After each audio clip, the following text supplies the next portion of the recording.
Hey everyone, I'm out here in the chicken yard. There's a couple chickens close by me, and finally want to do this video and show you this kit that my neighbor Pat Dancer had given me for my birthday. The yarn is in front of me. It's in a nice plastic bag that came with the kit that zippers up and has a handle. And I took one skein out to show you, or they're calling it a ball, a full 8-ounce ball. Here's the color is Spice. There's all the details. And this is a picture of what it makes. A beautiful Afghan with squares of different sizes and all earth tones, which I love.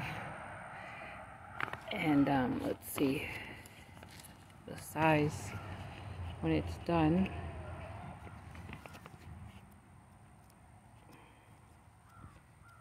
Oh, kind of hard to open.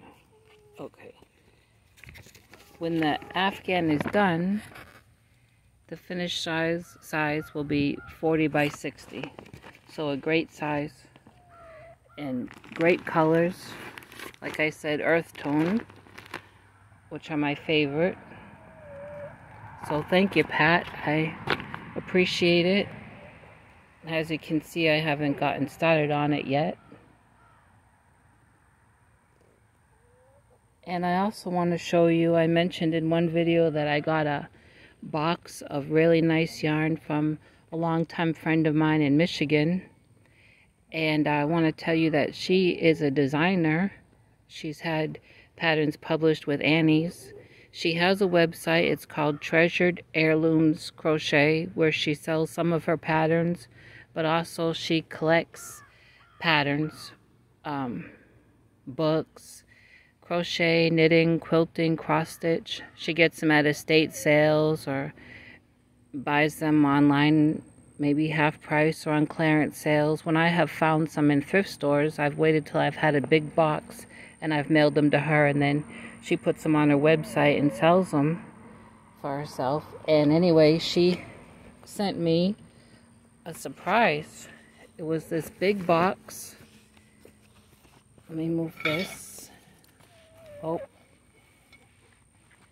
let's see. Let me get that. Comes a hen. They're so curious. Or maybe she's gonna go get a drink. They have 3 things of water out here. Let's see if she's gonna drink. That's one of my Buff Orpingtons. Yep, a little drinky. But Michelle sent me this box and this beautiful card, which she put a nice note inside letting me know that this was a very, very, very, very late birthday card and birthday gift. But those are her and her husband's 2 Dalmatians. Her husband does photography, and every year they send me a birthday card and a Christmas card with their dog's pictures on it that he's taken and made nice fun cards. So isn't that beautiful? Here's the yarn she sent. Now, I've never worked with this. I've never even worked with this Red Heart Celebration. And I don't know if any of you can tell me in the comments, would this be okay to make a blue hat for Hat Not Hate? Because it does have that silver running through it. I don't know if they'd accept it. If someone could let me know. She sent me 3 of these in the package. Then there's this Plymouth yarn Dream Baby DK. There's the details.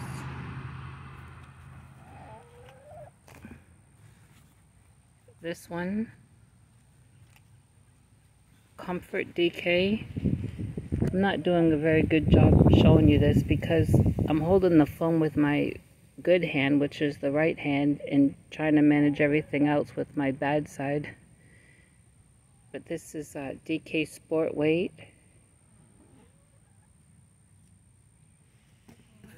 Here's some more Plymouth.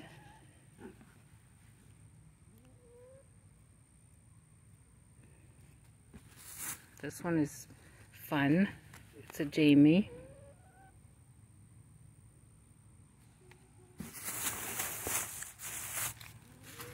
Oh, is this one?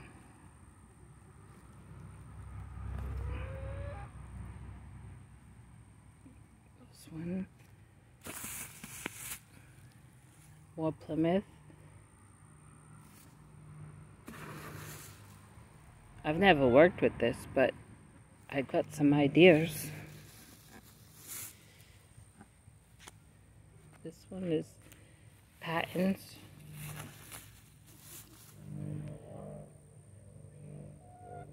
Beehive Baby Sport.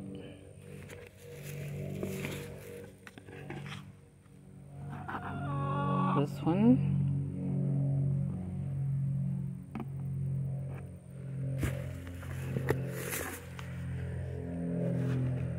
The label's coming off, but it's the same as that one.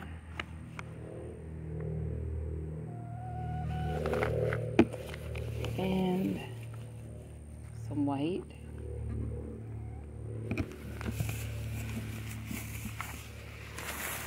Sorry about that, but it's a big bag, as you can see.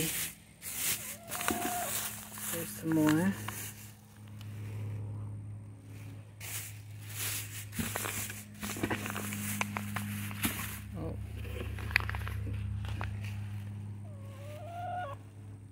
She had sent me a bunch of this before, and I've made this blanket that's on the label. I've made that, and I've made a ripple blanket, which I've shown in one of my videos. So back to this, if someone could let me know, would hate for not hat, except the hat made out of this. Sorry about that traffic. I live kind of in the country next to the city.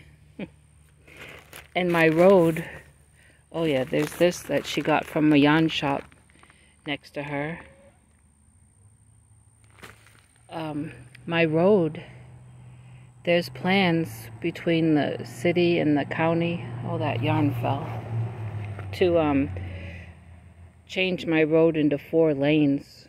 Right now it's 2 lanes, and it's going to be 4 lanes, but I don't know when. But it's because there's a big subdivision that they built across the road that used to be a really nice field, and then down at the end of my road on both sides, which used to be all fields where cows were, one side is a subdivision, and the other side they've got about 3 houses up so far.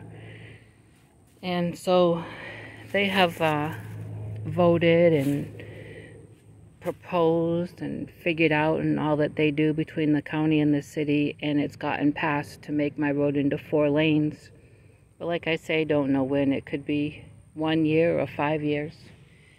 But we do get a lot of traffic on the road, and my landlord that owns all this land has a property fence, a wooden fence up all around it, so at least there's some privacy. But still hear those cars come racing around, and often I hear them sometimes go into the ditch when it's been rainy and the road is really wet.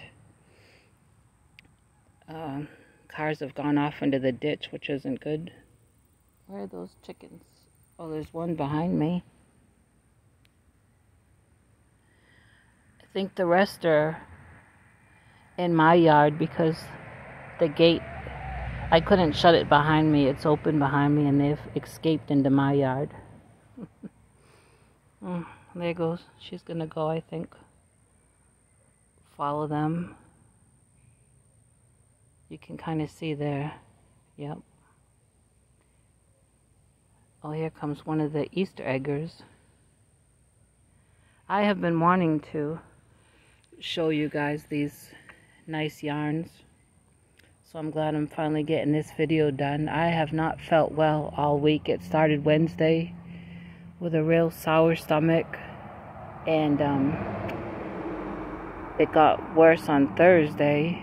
It was really bad yesterday, and the sour stomach isn't that bad now, but I did have a real bad migraine. I woke up in the middle of the night with it and had it most of today, and it could be many things could have triggered it off. I don't know.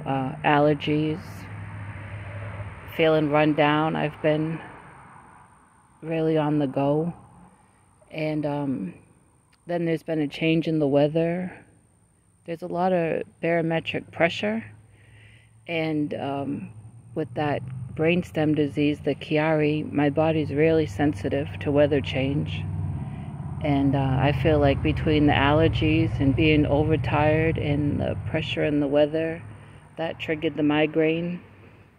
It's gone now, but I had it all day. I didn't go to church this morning, and I'm not planning to go tonight because after having a migraine that was that bad, it just saps all my strength.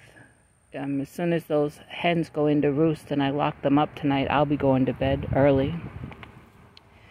And, well, 2 days ago, I went to cook something, and I was having trouble on the stove getting the burner to light. And then I went outside and just kind of shook the propane tank, and guess what? Empty. Most of you know I live in a travel trailer. I rent it, and the only utility I'm responsible for, thank God, is my propane. I'm just so thankful for that, because my air conditioner has been on since sometime in April. Not only one, I have two of them. So if I had to pay the electric bill, you could just imagine. But the landlord is really good to me and tells me just to keep things, comfortable for me. And then in the real cold months, when we get a real bad cold snap, I don't use the propane for heating because I would just go right through the tank. So I use an electric heater or two. And the landlord has told me to do that. He doesn't, care. Well, if the bill got astronomical, he would care, but I don't.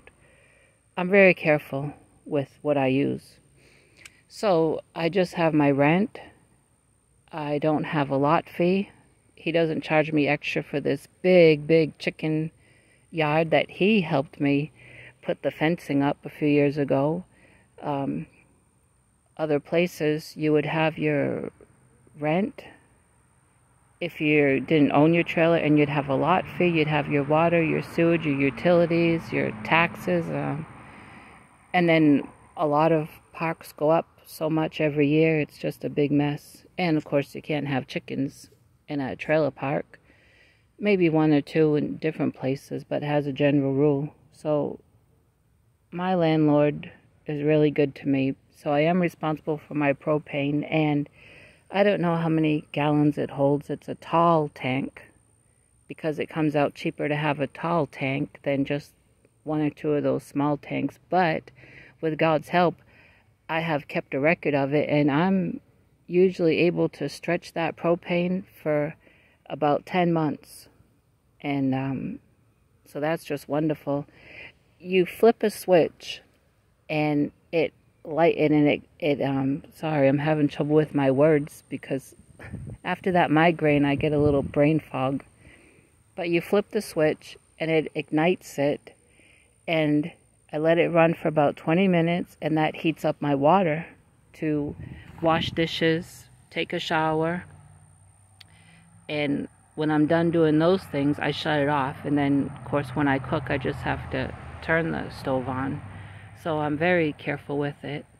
There's no need to have that switch on all the time and that propane igniting whatever it does. I don't understand it all. I just know that with God's help, I'm able to stretch it for about 10 months. And The thing is, when you take that tank, I have a friend, well, the landlord's friend, but he's a friend of mine, will take the tank in his truck. Of course, I can't lift it. Even when it's empty, I can't lift it. And then once you get it full of propane, it has to be standing up. So he'll take it in the back of his pickup truck in the bed and take it to the Tractor Supply for me. And last time it was almost $80 to fill, which isn't bad when you figure it all out, how long I'm able to make it last. The only thing is you can't just get you can't ask them to fill it a quarter or a half. They have to fill it all the way, which I understand and which makes sense. And so what I've been doing is I have a heavy-duty plastic bowl that you could use, like, for, if I baked, you could use it for mixing up cake batter or muffin batter. You can use it to make a salad in, and I've been filling it with water and putting it in the microwave for the water to get hot, and then dumping it in my dishpan to wash out, like, my coffee cup and you know, whatever I do use, and then just been managing like that. And I know that it will work out. It's just this month, I don't know, ran kind of short, you know, only living on the Social Security. But I mean, I'm not complaining or worrying about it. I'm just sharing what's been going on. Oh, here comes one of the silkies is really close. I'll try to move the camera slow so I don't scare her. Let's see. Ah, isn't she beautiful? I guess she's camera shy. You know, those four, the two silkies and the two Easter eggers, I got them on the same day in May. They were 4 days old.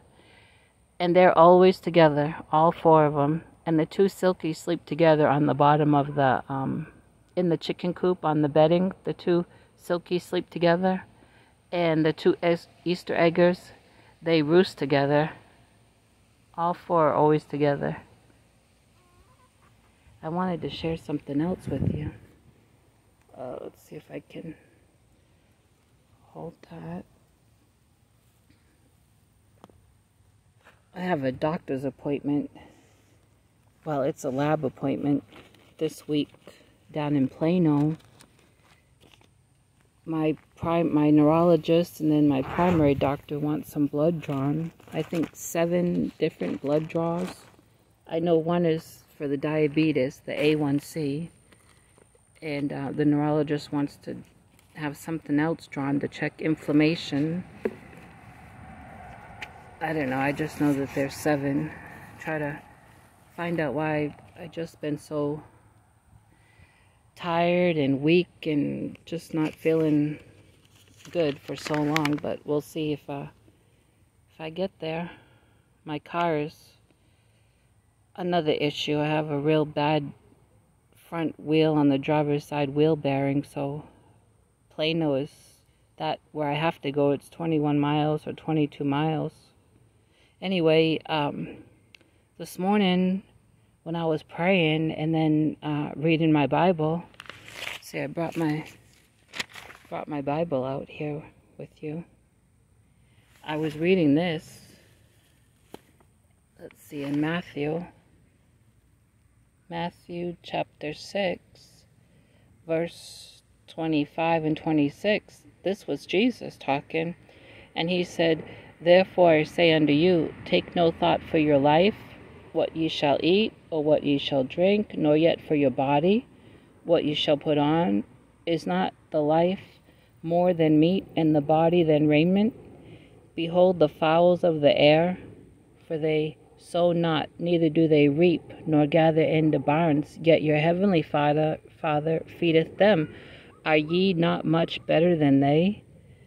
And that last sentence, "are ye not much better than they," really stuck out to me. As you can see, I underlined it. When we consider, you know, how big God is, how great He is, how awesome He is. And we know that He created all the animals. He cares for them. He created us and trusts us with the animals, and He cares for us. Jesus said, "Are ye not much better than they?" And He's talking there about how He provides for the birds of the air. He provides for all of the animals when you think about it. And He's encouraging us not to worry about what we need to, eat, what we need to drink, what we need to put on. That tells me that God's going to take care of it all. You've heard me say in other videos that saying that an old-time missionary to Africa, she's gone on now to be with God. She was from Louisiana, but she was known. I know people that knew her personally. My landlord's mother knew her. But she was known for saying, "God is large and in charge." And I just love that. I think it's encouraging. So God owns it all. Hey, God owns all the propane that we need if we heat up our place with propane, which I told you I don't, but I do use it for cooking and heating up water. Hey, God owns all the propane. If you're going through something in your body, God is still the healer. If you're going through something on your job, God is still the way maker. If you're going through something with your finances, God still owns all of that too. So I think it's just wonderful that we can trust Him and have peace in the middle of whatever we're going through, knowing that He cares so much for us. Jesus said it Himself, "Are you not much better than they?" I mean, that's the King of Kings talking, telling us that we're much better, and He's going to take care of us. Here comes the four amigos. If I can move the phone slowly. They sense it when I'm moving this phone. Well, there's three of them, that one over there. I just love sitting out with them. And usually I'll sit out here with them and have my two fur babies in my yard. Or we'll all sit together, me and the two fur babies, and then the hens will come in my yard. They all get along, which is good. There's another water thing over there. There's some cut up celery in that blue feed bowl. They like celery, they like cilantro. Of course, they have their food.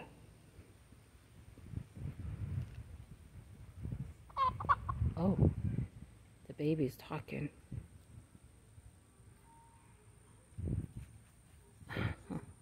They're listening.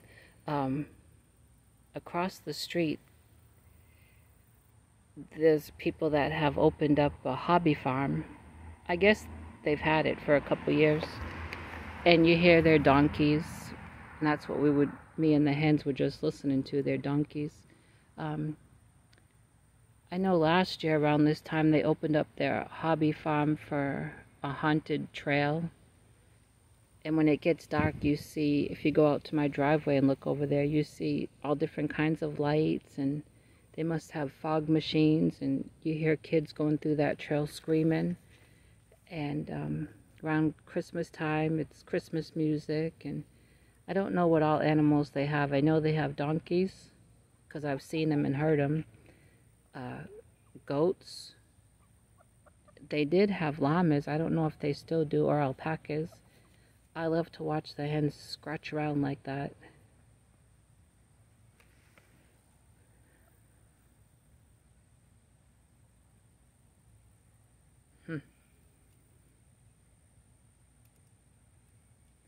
They're really amazing to watch. Anyway, I got a couple things on my hook that I'm not going to tell you about. I'm going to surprise you. One of them I might get finished tomorrow morning. Today I didn't work on nothing. So look forward to that this week. There should be at least 2, maybe 3 whips that I'll get finished. this week and be able to show you. Well, I'm going to end this video because it's over 25 minutes and it probably take a long time to upload. But I'm glad I could sit out here with you and my hens and share the yarn with you, share my little thought on what Jesus said. And I appreciate you all coming by and watching the video. Oh, here comes Abner. Let's see if I can get him. Let's see. He's coming right. Well, that's one of my barred rocks. There's another one. Here comes Abner.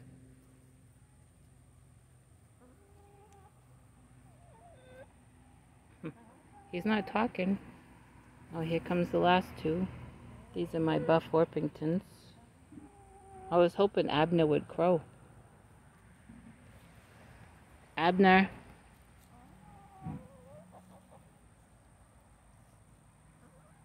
He's not gonna. If I crow, he might crow. Oh, he's walking way away. These girls are getting a drink.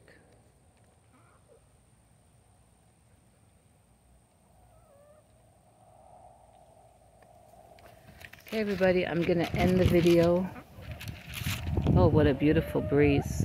And I'm gonna go in and get a drink of nice cold water.